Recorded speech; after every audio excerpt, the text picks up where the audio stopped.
اهلا بكم. اخباركم ايه؟ شو الاخبار؟ اتمنى تكونوا بخير بصحه وسعاده وراحه بال ان شاء الله. اسفه لو كان عندي ازعاج وكده، اسفه. انا جايه اقول لكم حاجه النهارده. بطلب منكم طلب صغير كده بسيط. انا نفسي اوي توصلوني ل1000 مشترك. ده صعب جدا ومستحيل، وفي الاحلام ان شاء الله. انا بحلم كل يوم ان انا وصلت ل1000 مشترك. تصدقوني انا بحلم كل يوم ان انا بوصل ل1000 مشترك. يعني بحلم كل يوم ان انا وصلت ل1000 مشترك.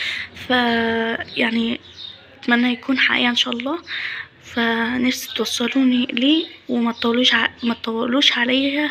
يعني مثلا لو كان مثلا 600 مثلا او 11 او 12 او 20، لا خلوهم مثلا 700، خلوهم مثلا 800 900. بعد كده يعني ايه، ما تطولوش عليا، زودوني كده على طول.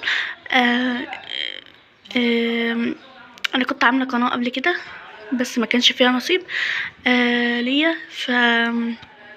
ما كانش فيها نصيب ليا طبعا. اسفه لو كان عندي ازعاج، معلش، اسفه. فما كانش ليا نصيب فيها وكده. وانا كنت نفسي اكون اوصل ل1000 مشترك.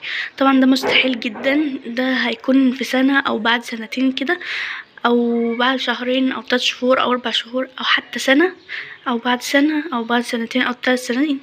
فاتمنى يكون يعني قريب خالص ان انا اوصل لده.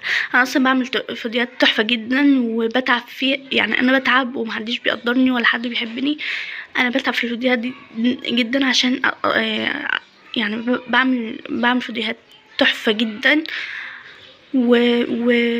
وفخمه جدا. يعني بعملها باحسن جوده. يعني انا بعمل مونتاج وعشان اطلعها باحسن جوده، وبعمل لها حاجات، يعني بعمل حاجات جميله جدا. فعشان اطلعها باحسن انا بعملها مونتاج ومنتج واصور واعمل.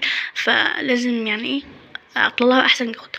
فلو سمحتم نفسي توصلوني ل1000 مشترك. بجد بجد هعمل حفله كبيره جدا، وبجد والله هبكي جدا جدا. انا هبكي اصلا من كتر الفرحه ومش هصدق اصلا. انا اصلا هعمل حفله اصلا في البيت بتاعنا او في كافيه، واتبسط جدا جدا. واتمنى ان شاء الله توصلوني ل1000 مشترك ان شاء الله. ان شاء الله قريبا باذن الله، وما تطولوش عليا عشان خاطر بالله عليكم. انا بحبكم جدا جدا، احلى متابعين في الدنيا. شكرا على 600 مشترك بجد بجد. انا بحبكم جدا جدا، احلى فرات في الدنيا واحلى ناس في الدنيا.